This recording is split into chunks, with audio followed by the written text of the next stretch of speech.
की अहाँ जानैत छी जे महाकवि विद्यापति सिर्फ एकटा कवि नहि बल्कि मिथिलाक सांस्कृतिक भूगोल के निर्माता छलाह।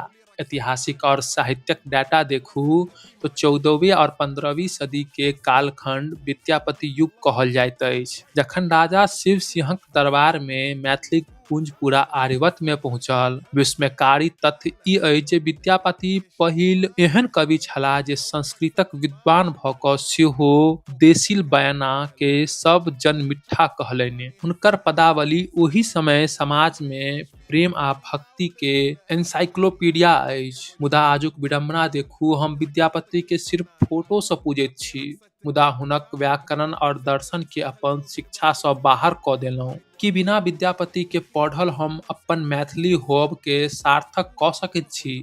अहाँ के प्रिय विद्यापति पद कोन अछि? कमेंट में जरूर बताओ। धन्यवाद।